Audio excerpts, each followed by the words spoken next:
ఈరోజు దేవుడు మరొకసారి తన వాక్యం ద్వారా మీతో మాట్లాడాలని కోరుతున్నాడు. క్రైస్తవ జీవితంలో నిరుత్సాహం అనేటువంటిది వచ్చినప్పుడు ఒక దేవుని బిడ్డ ఏం చేయాలి? నిరుత్సాహముతోనే ఉండవలెనా, నిరుత్సాహములోనే ఉండవలెనా, లేకపోతే నిరుత్సాహములో నుండి బయటికి వచ్చి దేవుని వాగ్దానముతో ఉండాలనా? నిరుత్సాహముతోనే ఉంటే, నిరుత్సాహములోనే ఉంటే లాట్ ఆఫ్ డేంజర్ అండి. అంటే నిరుత్సాహము నుంచి ఇంకా ఎక్కువ నిరుత్సాహానికి వెళ్తారు.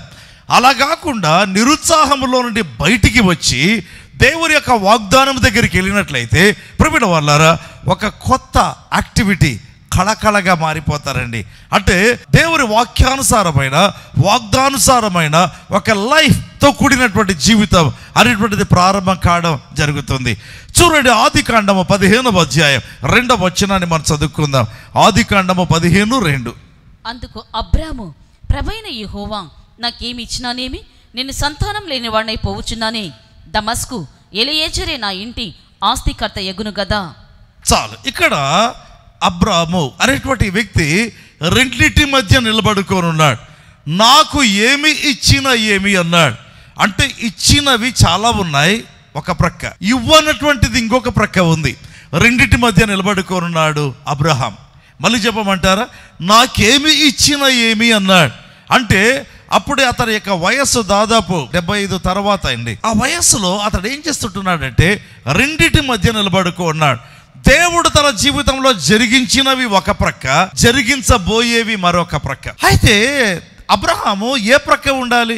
జరిగిన వాటిని చూస్తూ స్తుతిస్తూ జరగనివి జరగబోయేవిగా చూడాలి కదా. అయితే అబ్రహాం ఏం చేస్తున్నాడు చెప్పమంటారా? నాకేమి ఇచ్చినా ఏమి అన్నాడు. ఏమి ఇచ్చినా ఏమి, జరిగినవి కొట్టేస్తున్నాడు తేలికగా, జరగబోయేవి జరగవు అనుకుంటున్నాడు. అంటే తన జీవితంలో ఒక పెద్ద సున్నా, ఒక పెద్ద శూన్యంలో నిలబడ్డాడు. ఎందుకంటే దేవుడు చాలా గొప్ప సంగతులు తన జీవితంలో జరిగించాడు. అతని భార్యను రాజు దగ్గర నుంచి లాక్కొని వచ్చాడు. అవునా? అతని యొక్క జీవితంలో రకరకాల అద్భుతాలు, మైటీ మిరకల్స్ ప్రభు జరిగించాడు. అయితే ఏమి ఇచ్చినా ఏమి అన్నాడు. అంటే గతములో జరిగినవన్నీ కూడా ఏం లాభము అన్నాడు. ఎంత భయంకరమైన మాట అండి. అంటే దేంతో ఉన్నావు అబ్రహామా? నిరుత్సాహముతో ఉన్నావు. దేంతో ఉన్నాడండి? నిరుత్సాహంతో చెయ్యి గలిపాడు. దేవుని వాగ్దానం నుంచి చెయ్యి తీసేశాడు. అప్పుడప్పుడు చిన్నపిల్లలు తండ్రి చెయ్యి పట్టుకొని నడుస్తూ ఉంటారు. అయితే కొన్నిసార్లు చెయ్యి వదిలేస్తారు. చెయ్యి నొప్పి కావచ్చు, ఏదైనా కారణం. In the same way Abraham అప్పుడు అతడు అబ్రామే ఈ టైంలో దేన్ని పట్టుకొని ఉండాలి? దేవుని వాగ్దానాన్ని పట్టుకోకుండా ఏం చేశాడు? విడిచిపెట్టడమే కాదు, దేవుడు చేసిన మహిమగల కార్యములు అన్నీ కూడా ఏమి ఇచ్చినా ఏమి అన్నాడు. అంటే ఈ రెండింటి మధ్య ఈ గొప్ప విశ్వాస వీరుడు ఏ ప్రక్కగా మొగ్గుతున్నాడు? టిల్ట్ ఏ పక్కకు ఉందండి? ఏమిస్తే ఏం లాభం ప్రభు అన్నాడు. ఇచ్చిన వాటిని నిర్లిప్తంగా చూస్తున్నాడా? అది కూడా కాదు, ఇచ్చిన వాటిని ఎన్నిక లేనట్టుగా కొట్టిబారేస్తూ ఉంటున్నాడు. ఈరోజు దేవుడు మన జీవితాలతో మాట్లాడుతున్నాడు. చాలా సందర్భాల్లో దేవుని బిడ్డలు దేవుడు తమ జీవితంలో జరిగించిన గొప్ప గొప్ప కార్యాలు, మహిమగల కార్యాలు, ఇవన్నీ కూడా పట్టించుకోరండి. అవన్నీ కూడా తేలిగ్గా కొట్టేస్తారు. అయితే ఇవ్వని ఆశీర్వాదాలను చూస్తూ ఎందుకు ఇవ్వలేదు అని నిరుత్సాహంలోనికి వెళుతుంటారు. చూడండి, ఆదికాండం 47వ అధ్యాయం 9వ వచనాన్ని మనం చూద్దాం. ఆదికాండం 47:9. యాకోబు, నేను యాత్ర చేసిన సంవత్సరములు 130, నేను జీవించిన సంవత్సరములు కొంచెముగాను దుఃఖ సహితమైనవిగాను ఉన్నవి. చాలు. ఈ భాగం చాలా జాగ్రత్తగా చూడండి. యాకోబు కూడా ఇదే స్టోరీ అండి. ఏమంటున్నాడు? 130 సంవత్సరాల వయసులో లేక లేక ఒక అరుదైన అవకాశం వచ్చింది. ఏంటి? ఫరో దగ్గరికి వెళ్ళాడండి. ఆనాటి ఒక గ్లోబల్ పవర్ ఉందామా, లేకపోతే రీజనల్ పవర్ ఉందామా, ఆ ఫరో రాజు దగ్గర నిలబడ్డాడు. ఎప్పుడు నిలబడ్డాడు? కొద్ది రోజుల క్రిందట అతడి తప్పిపోయిన కుమారుడు దొరికాడు. ఎవరు? యోసేపు. చచ్చిపోయినాడు అనుకున్న కుమారుడు ఉన్నాడు. చూశాడు. ఎంత ఎక్సైట్ అయిపోయి ఉండాలి అతని హృదయంలో పులకరింత. ఎందుకంటే ఎన్నో సంవత్సరాలుగా ఎంత ఏడ్చాడో యోసేపును అనుకొని తీర చూస్తే ఉన్నాడు, బ్రతికి ఉన్నాడు. ఏదో మెంటల్గా దెబ్బతిని ఉన్నాడు, అది కాదు. ఐగుప్తు యొక్క రాజు తర్వాత అంత వ్యక్తిగా ఉన్నాడు. కనుక ఆ సంతోషంతో పొంగుతో పారవశ్యంతో ఫరో దగ్గర నిలబడి నా దేవుడు గొప్ప దేవుడు అని చెప్పాలి. నా కుమారుడు చనిపోయాడు అనుకున్నాను, అయితే నా కుమారుడు చనిపోలేదు, నా కుమారుడు బ్రతికి ఉన్నాడు. ఎంత గొప్పగా చెప్పాలి కదా, ఫరో దగ్గర ఒక సాక్ష్యం చెప్పాలి కదా. కానీ ఫరో దగ్గర నిలబడి నా వయస్సు 130, నా దినాలంతా దుఃఖ దినాలే. నిజమేనా అండి? అతని దినాలు దుఃఖ దినాలేనా? ఒంటరి వాడై ఈ యొర్దాను దాటి తిరిగి చేతిలో చిల్లి గవ్వ లేకుండా యొర్దాను దాటి ఇప్పుడు మల్టీ మిలియనర్ అయి వెనక్కి వచ్చాడు. అది చెప్పొచ్చు కదా, అవునా కదా? ఇస్సాకు ఇంటిలో నుంచి తాను పారిపోయినప్పుడు ఆ యొక్క యొర్దాను దగ్గర లేదా బేతేలు దగ్గర అతడు ఏం చేశాడు? చేతికర్రతో మాత్రమే బయలుదేరాడు, అంతే కదా. అతనికి పెళ్లి కాలేదు, అతనికి ఆస్తి లేదు, ఎత్తుకునేదానికి ఒక గొర్రె పిల్ల లేదు, తినేదానికి తిండి పెద్దగా లేదు, ధరించేదానికి వస్త్రము లేదు. అటువంటి పరిస్థితుల్లో వెళ్ళి ఆ దేశం నుండి తిరిగి వస్తూ కోటీశ్వరుడై వచ్చాడు, కోట్లకు పడగలెత్తి వచ్చాడు. మామూలు సంగతి అండి అది చెప్పొచ్చు కదా. ఫరో దగ్గర ఒకప్పుడు మా ఇంటిలోంచి నేను పారిపోయాను, నేను ఒక దిక్కులేని వ్యక్తిగా పారిపోయాను. ఓ ఫరో రాజా, నీ తండ్రి ఫరో కాబట్టి నువ్వు ఫరో అయ్యావు, నేనైతే ఒక బికారినై బయలుదేరి ఆ సిరియాకి వెళ్ళాను. రిటర్న్లో నా దేవుడు నన్ను కోట్లకు పడగలెత్తే వ్యక్తిగా చేశాడు. నా దేవుడు శక్తిమంతుడు, నా దేవుడు జీవము గల దేవుడు అని చెప్పాలి కదండి.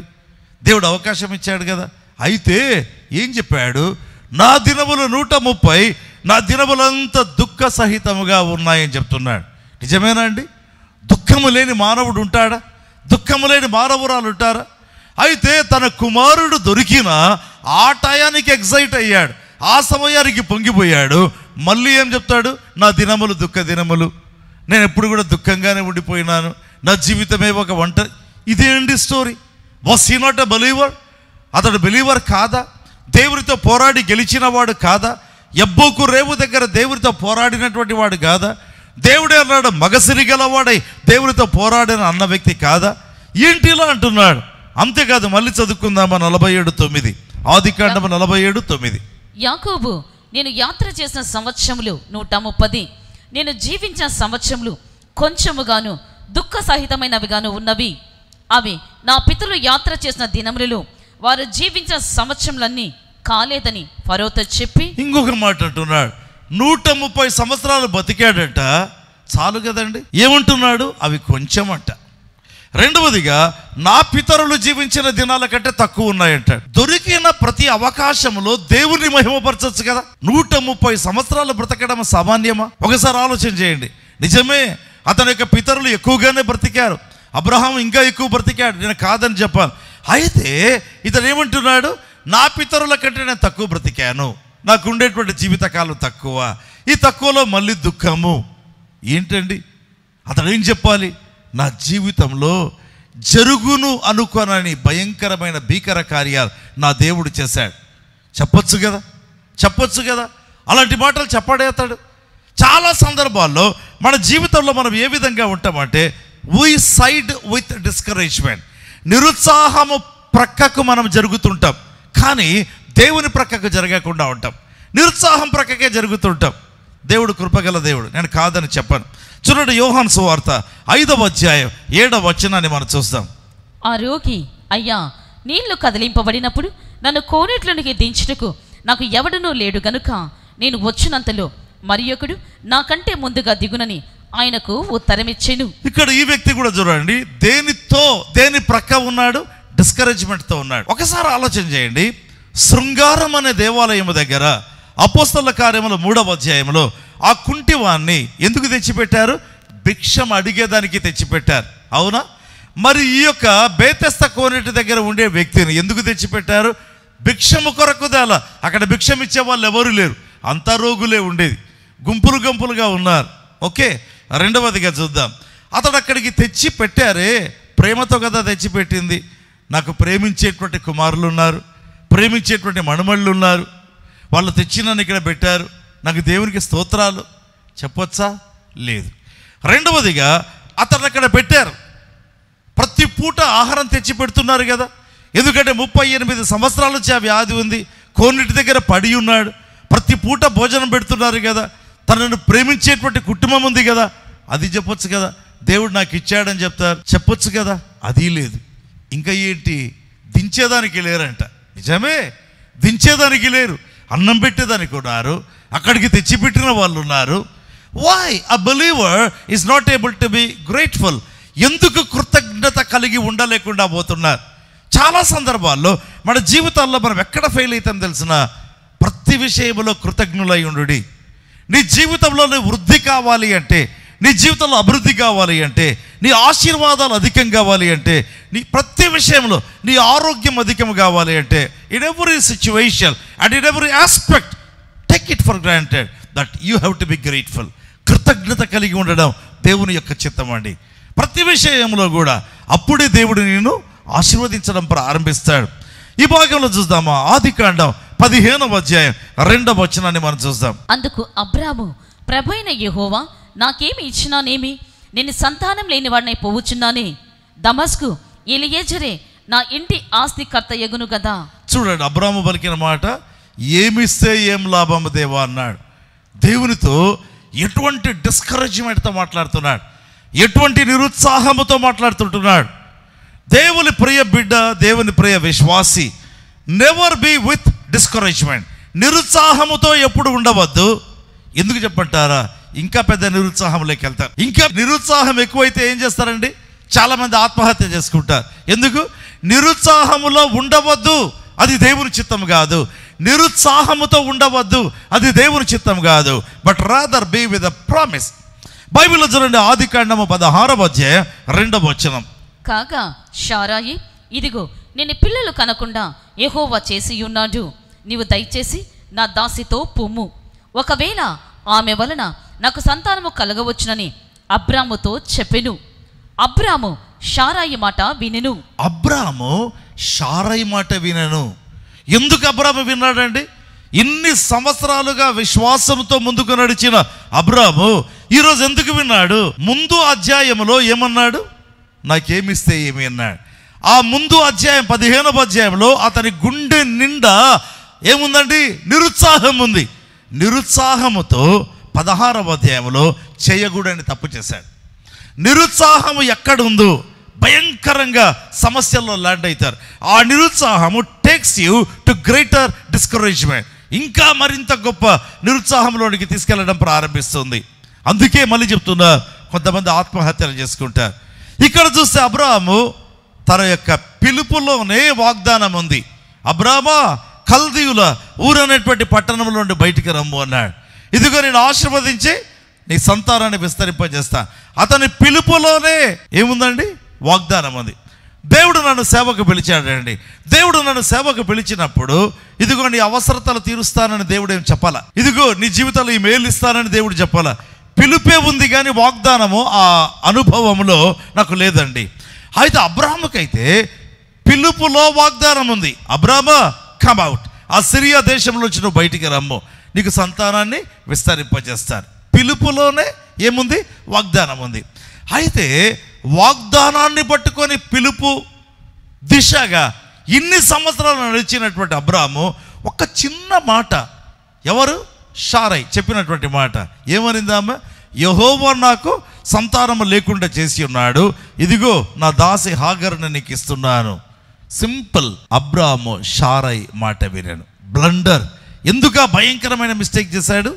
అతని జీవితంలో నిరుత్సాహం 15వ అధ్యాయంలోనే కనిపిస్తూ ఉంది. కాబట్టి తర్వాత మనం చూస్తే 16వ అధ్యాయంలో ఆ నిరుత్సాహము అతన్ని తప్పు చేసేట్టుగా చేసింది.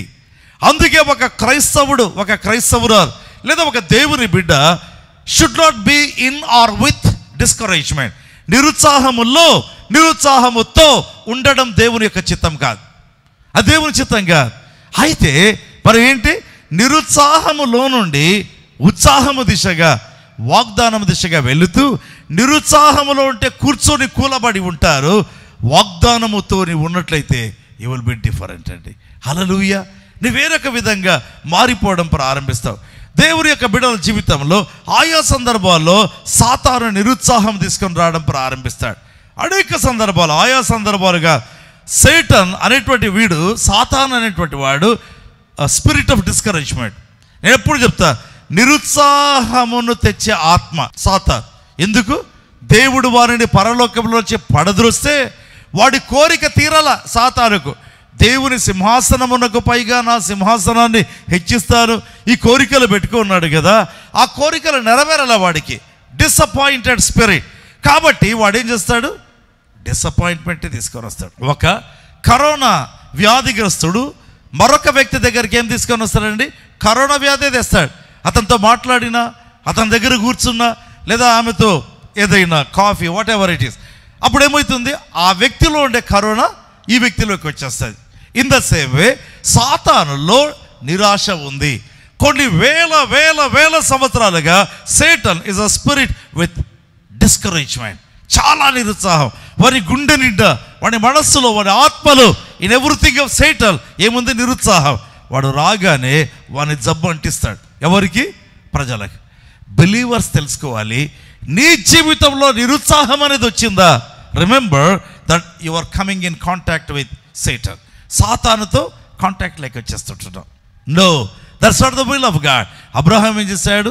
నీవు నాకేమి ఇచ్చినా ఏమి, ఏమి ఇచ్చినా ఏమి, ఇచ్చినవి ఒక ప్రక్క, రావలసినవి ఇంకొక ప్రక్క, మధ్యలో నిలబడి రావలసిన దాన్ని గురించి మాట్లాడాడు, ఇచ్చిన దాన్ని గురించి చెబుతూ ఏమిస్తే ఏం లాభం అన్నాడు. ఎంత డేంజర్ కదండి, ఎంత డేంజర్. దేవుడు చేసినటువంటి మేళ్ళు కొట్టివేసేటువంటి మేళ్ళ, తృణప్రాయంగా చెప్పేటువంటి మేళ్ళ, కాదు లేదు అని మనం చెప్పేటువంటి మేళ్ళ? No, that's given by God. దేవుని వాక్యం చూద్దామండి. ఆదికాండం 17వ అధ్యాయం 1వ వచనం. అబ్రాము 99 ఏండ్ల వాడైనప్పుడు యెహోవా అతనికి ప్రత్యక్షమై. చాలు, నేనేమన్నాను? నిరుత్సాహము మరింత నిరుత్సాహానికి తెస్తుంది. ఇప్పుడు అతనిలో 15వ అధ్యాయంలో నిరుత్సాహం ఉంది కదా, నాకేమిస్తే ఏమి అన్నాడు. ఆ నిరుత్సాహముతో 16వ అధ్యాయంలో ఏం చేశాడు? బ్లండర్, హాగర్ను తన భార్యగా తీసుకున్నాడు. అయితే లోపల ఇంకా ఉంది. ఏంటి నిరుత్సాహం? ఎందుకు చెప్పంటారా? 17వ అధ్యాయం 1వ వచనం వరకు దేవుడు మాట్లాడలే. 13 సంవత్సరాలు దేవుడు మాట్లాడలేదండి. నిరుత్సాహములో నుంచి ఇంకా నిరుత్సాహం. ఎందుకు? తన జీవితంలో తన యొక్క నిరీక్షణ, తన యొక్క ఎవ్రీథింగ్ దేవుడే. అయితే ఇప్పుడు దేవుడు 13 సంవత్సరాలు మాట్లాడాల. ఎందుకు? హాగర్ను తనకు భార్యగా తెచ్చుకున్నాడు. కాబట్టి ఇప్పుడు అతని నిరుత్సాహం ఏంటి? 15వ అధ్యాయంలో సంతానము లేకున్నా దేవుడు మాట్లాడుతున్నాడు అట్లీస్ట్. అయితే 17వ అధ్యాయంలో ఇప్పుడు చూస్తే సంతానము, దేవుడు చెప్పిన సంతానము లేదు, దేవుడు మాట్లాడడంలా. ఇంకెంత నిరుత్సాహం. నిరుత్సాహములో నుంచి గ్రేటర్ డిస్కరేజ్మెంట్. నువ్వు నిరుత్సాహంలో ఉన్నట్లయితే ఇంకా పెద్ద నిరుత్సాహంలోనికి వెళ్తావు. నిరుత్సాహముతో నీవు ఉన్నట్లయితే మరింత పెద్ద నిరుత్సాహంలోనికి వస్తావు. అది దేవుని చిత్తం కాదు. అయితే దేవుని చిత్తం ఏంటి చెప్పమంటారా? నిరుత్సాహములో ఉండవద్దు, నిరుత్సాహముతో ఉండవద్దు. Never side with discouragement, but rather B siding with the promise of God. దేవుని వాగ్దానముతో ఉండడం ప్రారంభించాలి. దేవుడు ఏం చేశాడు? చాలా నమ్మదగిన దేవుడు కదండి. ఆదికాండం 17వ అధ్యాయం 3 నుండి 4 వరకు చదువుకుందాం. కృపగల దేవుడు తిరిగి అబ్రాముతో మాట్లాడాడు. అబ్రాము సాగిలపడి ఉండగా దేవుడు అతనితో మాట్లాడి, ఇదిగో నేను నియమించిన నా నిబంధన నీతో చేసి ఉన్నాను, నీవు అనేక జనములకు తండ్రి వగుదువు. చాలు, దేవుడు మళ్ళీ మొదలు పెట్టాడు. అబ్రామా చాలా నిరుత్సాహంలో ఉన్నాడు, సాగిలపడి ఉన్నాడంట అబ్రామ్. పై వచనం చూస్తే ఏమి మాట్లాడలేకుండా పోతున్నాడు. ఒకవేళ ఏడుస్తున్నాడేమో, దేవా 13 సంవత్సరాలు నాకు దూరంగా ఉన్నావా, ఎంత డిస్కరేజ్మెంట్లో నేను ఉండినాను. ఎస్, అంటే అబ్రాము సాగిలపడినాడు కానీ మాట్లాడకుండా. అయితే దేవుడు చెప్తున్నాడు, అబ్రామా ఐ రీఇటరేట్ మై ప్రామిస్, నా వాగ్దానాన్ని పునరుద్ఘాటిస్తున్నాను. అయితే ఈసారి అబ్రాము ఏం చేస్తాడు చెప్పమంటారా? ఆదికాండం 17:22 అక్కడ చూస్తే ఈసారి అబ్రాము నిరుత్సాహముతో లేడు, ఇప్పటి నుంచి వాగ్దానముతో ఉన్నాడు. లేచాడు. అంత ముసలి అబ్రాము ఏం చేశాడు? తన కుమారుడికి, తర్వాత తన ఇంట పుట్టి అలవర్చబడిన అందరికీ ఏం చేశాడు? సున్నతి చేస్తూ ఉన్నాడు. ఏంటి సడన్గా యాక్టివిటీ మారిపోయింది? అబ్రామా ఇన్ని సంవత్సరాల్లో లేని యాక్టివిటీ సడన్లీ యు బికేమ్. దాదాపు 99, 98 సంవత్సరాల వయస్సులో ఇంత యాక్టివ్ అయిపోయావి. అబ్రామ్ అంటాడు, ఇన్ని సంవత్సరాలు నేను నిరుత్సాహముతో కలిసి ఉండినాను, ఇప్పుడు నేను వాగ్దానంతో కలిసి ఉంటాను, లేదా వాగ్దానము వైపుకు తిరిగా కాబట్టి నేను పని చేస్తున్నాను. ఏం పని చేస్తున్నాడు? దేవుని ఆజ్ఞ ఏంటి, ఆ ఆజ్ఞను నెరవేర్చడం ప్రారంభించాడు. సడన్గా ఆ యొక్క అబ్రాము పాలెమంతా కూడా కళకళలాడుతూ ఉంది. ఆ సడన్గా అబ్రాము యొక్క పాలెమంతా ఎక్కడ చూసినా యాక్టివిటీ ఉంది, ఏ ఇంటిలో చూసినా సున్నతి అనేటువంటి ప్రక్రియ. అసలు ఏంటి, ఎందుకు ఎప్పుడు లేని కళకళగా మారిపోయింది అబ్రాము యొక్క పాలెం అంటే? ఇంతవరకు నిరుత్సాహముతో ఉండిన అబ్రాము ఇప్పుడు వాగ్దానముతో ఉన్నాడు. హల్లెలూయా. దేనితో ఉన్నాడు? వాగ్దానముతో ఉండాలి అంటే వాక్యముతో ఉండాలి. దేవుడు ఏమన్నాడు? అబ్రామా, నీ ఇంట పుట్టినటువంటి సున్నతి చేయమన్నాడు. కాబట్టి ఇప్పుడు అబ్రాము ఏ వైపుకి తిరిగాడు? ఆ వైపుకి. ఇంతవరకు ఎక్కడ నీవేమి ఇచ్చినా ఏమి. ఇప్పుడైతే దేవుని యొక్క వాక్యము చెప్పే యాక్టివిటీలకు వెళ్ళాడు. హల్లెలూయా. నీ జీవితంలో కూడా నిరుత్సాహములో ఉండవద్దు. నంబర్ 1, నిరుత్సాహములో ఉంటే ఇంకా పెద్ద నిరుత్సాహం వస్తుంది. నంబర్ 2, నిరుత్సాహములో ఉంటే పెద్ద తప్పులు చేస్తారు. అబ్రాము హాగరును తీసుకున్నట్టుగా. అలా కాకుండా నిరుత్సాహముతో ఉండకుండా నీ మనస్సు ఇటువైపు తిప్పు. నీ ప్రక్కలో దేవుడు ఉన్నాడు కదా, ఆయన పలికిన మాట ఉంది కదా, believe in the word of God and believe in the promise of God. దేవుని వాగ్దానాన్ని నమ్మడం ప్రారంభించాలి. నిరుత్సాహము నుంచి ఉత్సాహములోనికి వస్తావు.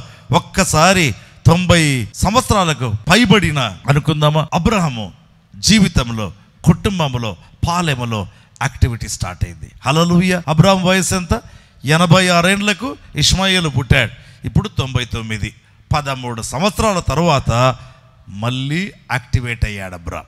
కారణం, అక్కడ నుండి నిరుత్సాహం నుంచి దేవుని వైపుకి తిరిగాడు, దేవుని వాగ్దానం వైపుకి తిరిగాడు.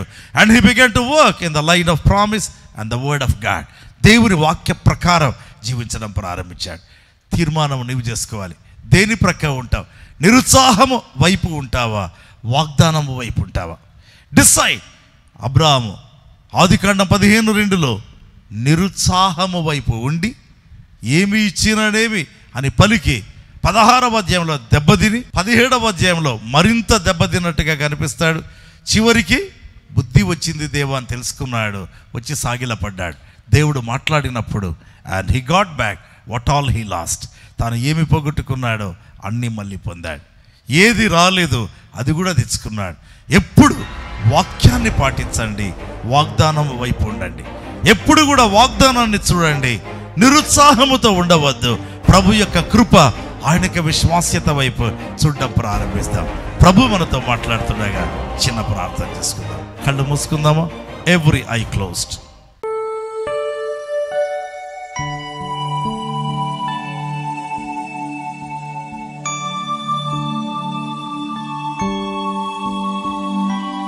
ప్రేమ గల జీవము గల తండ్రి, మీరు ఇచ్చినటువంటి అద్భుతమైన సమయానికై తండ్రి మీకు వందనాలు, మీకు వందనాలు, మీకు వందనాలు. ప్రేమ గల ప్రభువా, ఈరోజు తండ్రి అందించబడిన వాక్యాన్ని బట్టి కృతజ్ఞతాస్తుతి ఆరాధన మీకు తెలుపుతున్నా తండ్రి. మిమ్మల్ని ఎంతగానో మహిమపరుస్తున్నాం. కృపగల దేవ, జీవము గల దేవ, మహిమ గల దేవ, ఆత్మరూపి మీకు వందనాలు. మీ ఆత్మను పంపండి ప్రభువా. నిరుత్సాహంలో ఎవరున్నారో వారిని బయటికి లాగుమని అడుగుతుంటున్నారు. ఎవరు నిరుత్సాహముతో ఉన్నారో వారి దిశ వాళ్ళు మార్చుకొని ప్రభువా దేవుని వైపుకు తిరుగునట్లుగా కృప చూపించండి. సకల ఆశీర్వాదములకు, ఆశీర్వచనములకు మించిన ఘననామం యేసు నామమున కృతజ్ఞత, స్తుతి, ఆరాధన మీకు తెలుపుతూ తండ్రి మిమ్మల్ని మహిమపరుస్తున్నాను. మహాదేవ, ఈ యొక్క సందేశము ద్వారా ప్రతి ఒక్కరిని బలపరిచినందుకు వందనాలు తెలుపుతూ ముందున్నటువంటి ఆ గొప్ప ప్రార్థన సమయంలో మీరు మహిమ పొందుమని యేసు నామమందు అడుగుతున్నాము తండ్రి. ఆమేన్.